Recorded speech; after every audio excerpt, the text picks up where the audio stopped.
All right, guys, I'm back. So today I want to talk about how to get ahead of all the property investors out there. So number one thing to get ahead of the property investors is to focus on one strategy. I'm a big believer. I got to where I am today because I focused on one thing and became a master at one. I didn't try to copy everybody else and try to do what everybody else was doing. Like, all strategies to a certain extent work. Some work better than others, right? So, for example, you get into property world, you're looking to get into property, you're not really quite sure how to get into property. So you're like, oh, which one should I do?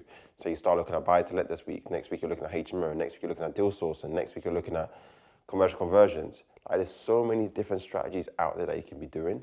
And what happens is people try and learn all of them and try and do all of them at once, and nothing really kicks off for them. So the big thing you want to set yourself apart from everybody else is to focus on one thing only. Like, understand, okay, get a high level overview of, okay, what is this thing? And narrow down to that one strategy that works for you and just master that one strategy. You don't need to do all these different strategies to succeed in property. You just need one of them. One of them just to get you started, build your first £1 million of equity, for example, as a target. Could be the target, I don't know. I'm just making something up. But let's say your first target was, I want to build £1 million of equity in property. Once I do that, I might look at considering another strategy. You can do that with one strategy. You don't need to have all these different strategies to get to this one outcome. And so for a lot of people, it's just getting clear on what is the actual thing I want to get from property. For me personally, it was about how can I gain high cash flow from property? Because I wanted to own property, I wanted cash flow, but I wanted the cash flow to be high. I didn't want some buy to let standard, for example, like a £200-300 cash flow from property. That wasn't worth the money I make from working. So why would I want to have something asset-wise, which I'm trying to use to replace my income, which generates me a lot less, and it would mean that I need to have a lot of these properties, right, to be able to do this. So that's step number one. Focus on one strategy. I promise you, you won't regret this. One strategy will get you to your outcome. You don't need to have all these different strategies and learn all these different strategies, try to do all of them at the same time. It's what's stopping you from getting ahead of all the other property investors out there. Step number two is to raise money. You can raise money faster, you can earn it, save it. This has been proven time and time again. People that go out there and scale rapidly have raised money. Banks raise money, corporations raise money. Individuals have raised money to get themselves ahead. And it's what got me ahead is how I was able to build a £4 million portfolio within 3 years. There is no way in hell I could have built a £4 million portfolio in 3 years if I was trying to save my way there, trying to earn my way there, trying to do deal sourcing to build a capital up to make the money. How many of those deal sources would I need to do?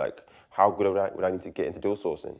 For me, I believe deal sourcing is like a full-time job to really see a good amount of money coming from it on a monthly basis.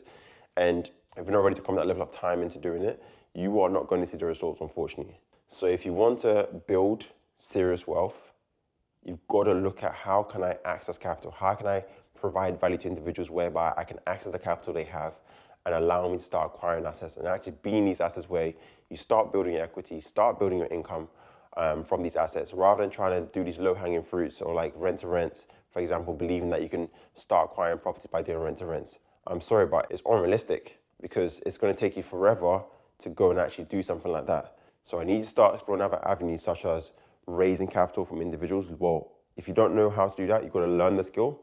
Again, I teach a lot of people how to do that, and I have been for the last 3 years. People have gotten so many results, raised money from people they didn't know, people in their network. It's there, it works. It's what I did, it's what others have done to get started, right? And I have seen that to be the fastest personally to allow me to get started, rather than trying to rely on myself to try and earn or save my way there. It's just a slow way. It obviously can work, but if you're trying to amass properties like I have in a short space of time and have the financial freedom, time freedom, location freedom like I have, then you've got to do what I did to get the same outcome. And if you don't, you're going to do whatever you want to do to obviously get a different outcome. It's as simple as that. So that's step number two. Okay, step number three is to get around people who have done the thing you want to do. That was the thing that moved the needle for me the most. I was able to accelerate my journey so fast because I was around guys that were much further ahead than me, gave me the inspiration, gave me the belief that it was possible that, you know what, I can get into this, I can raise money, I can do big deals, I can amass property very quickly, get in and out of deals, I can build teams. It just gave me the confidence, gave me the blueprint. Okay, this is how you go about doing it. Because there were guys that were just ahead of me, they'd done 2, 3, 4, 5, 6 deals, and I can learn from every move that they've done and the mistakes they've made. And it just gave me confidence that, one, I was making the right moves, because whenever I got stuck, I could say, hey, James, how do I go about doing this? Like, what can I do to improve this process? What can I do to get my offer accepted? What can I do to find off market deals? Like, I can just get told the answer rather than trying to guess my way on YouTube or figure out, trying to read books or trying to find this person and cold outreach to investors on LinkedIn, trying to get answers out of them and say, hey, can you help me with this? And like, it's just stupid. I lose a lot of time. So it's like, do I want to kind of do this quickly, or do I just want to keep asking people and it costing me a lot of time? So again, for me, it's very clear. I want to do this as fast as possible. So who's done it? Let me get around those guys. If it costs you money, it costs you money. And unfortunately, to be part of networks, it costs money. To be a part of my network, for example, it costs money to be in. But what I can guarantee is you're going to come in there and do a deal and raise money. That is a minimum requirement for anybody coming and joining and being part of our network. Like, you do one deal, minimum. You raise the money for that deal. That's literally the guarantee with the investment coming into our program. Obviously, if you're interested, there's a link in the description. You can reach out to myself, the team, book a call, and see if you're a great friend, if we can help you, and if we can, would like to invite you inside. But that's step number 3. Get around quality people who have done the thing or are doing the thing you're trying to do. Point number 4 is treat this like a business and not a job. Time and time again, I see a lot of people wanting to get into property and they treat this like they have like this is like the 9 to 5, another job. They want to try and save costs and they want to be part of every nitty-gritty decision-making process that's required to kind of allow them to get started in this. And for me, it just doesn't make sense. You're not trying to have another job, you're trying to build a business. So to build a business, you want to leverage people that have been there, done that, empower them to make decisions on your behalf. You want them to do the work and you give them directions. You want to understand how to do this and empower the team to go ahead and actually execute. I learned this from my corporate days when I used to work at Jaguar Land Rover. We wanted to build our first ever engine. We didn't think, oh, let's just build our engine ourselves. We have never built an engine before. How would we even know how to do it? We went and found people that have done it several times over, or hired them, let them come in, and let them share their expertise. And all we just said is that, hey, we want to have an engine that does this, it weighs this much, it has this much performance, it meets the regulations of the country, blah, blah, blah. And the engineers want to figure it out. That is what you're paying expertise for. That is a business. You're managing people. That is what a business should be. You should be managing people to get you to your outcome and deliver on the thing that you want, and that's it. And not trying to be your handyman, DIY person on site, trying to, I don't know, do stuff and save some material costs and whatever it is you think you're doing.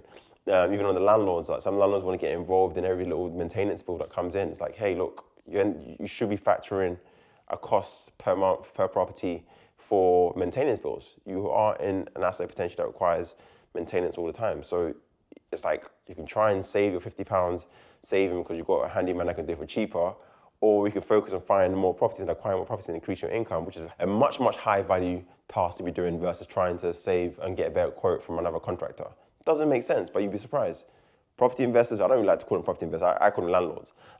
Landlords are the ones that go and do this, who are not really business savvy and business minded and don't really understand the value of time and what they can be doing with their time. And don't get me wrong, maybe you don't have other better things to do. Maybe you're happy spending your time figuring the stuff out and that's you, right? But for me, I don't see you as a business owner and you're not treating it as a business. You're just treating it as another job. And you want to be involved and be called every single time that something breaks in the house, and you can be calling around and finding the person who's got the cheapest quote to come in and do the job. That is a job. I'm sorry, guys. You can say you have an investment portfolio, but you have a job. I get annoyed if I get called about something like that. Like, why are you calling me? Who's your contractor? Top 3 contractors, quote for it. And they go out and fix the job based on the person that's got the best quote. That's it, job done. I don't need to be involved in that decision. Unless the house is burning down, insurance claims happening, something's happening that like literally is drastic, that requires my attention, then by all means give me a call. But until then, I do not want to know, I'm sorry. I just see myself providing much more value elsewhere than worrying about £50, £100 saving. It just doesn't make sense. So that's I guess, summarize the point of treating it like a business and not a job. We're not in this to create another job for ourselves and try and, I don't know what it is. I can't even explain it because I can't think in the mindset of the people that do that type of stuff. But I hope you get my point. And point number 5 is long-term thinking. So when it comes to property investing, you really want to treat this like a long-term investment vehicle. Property investing is not a get-rich-quick scheme. It's never been a get-rich-quick scheme. Do not try to make a get-rich-quick scheme. It's a get-rich-slow scheme. It's a get-rich-for-sure scheme. So if you're trying to come into this thinking you're going to get rich quickly, please exit, because this isn't the strategy for you. You're never going to see a quick return from property. It just hasn't been proven to, to happen. It's always long-term thinking. So when I say long-term thinking, what I mean by this is, so again, some people might come into this wanting to try and cut corners. So I listed a refurb. So I'm big on going back to brick on my refurbs. If I'm going to buy a house, I want to gut it out, new plumbing, new electrics, new everything, new windows where necessary. If it's not damaged, I don't need to change it because these windows last a very long time. But where there's a change required, I'm not going to cut corners and think, oh, yes, it's okay, can do for now. I'll just make use of it for now. No, you're going to get hit with a maintenance bill later on down the line, which will cost you more money. So spend the money up front. It might be annoying, yes, but long term, if you're looking to hold assets for 20 years, 10 years, whatever, for a long period of time, you are better off paying that fee right there and there because you are now not going to have to worry about that bill coming in the future and disturb your tenants and cause problems within your tenant, which can then affect your rental income.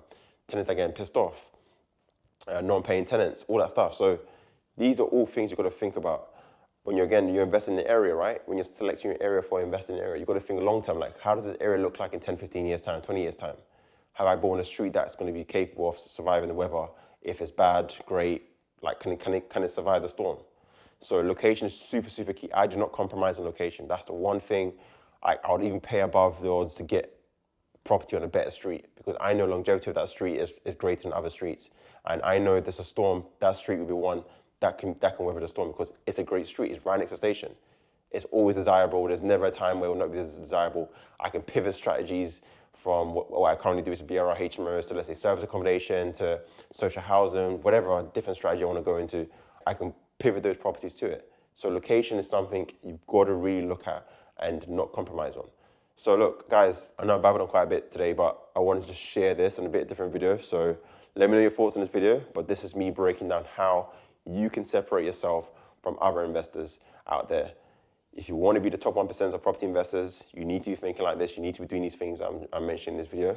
So for anyone that's interested in wanting to get into high cash flow assets or learn how to raise capital, I've left a link in the description, like I was saying, to join my community to learn how to go about doing this and be given the framework and the blueprint of how you can go about executing this for yourself. So guys, that's it for now, and I shall see you in the next video. Take care of yourself.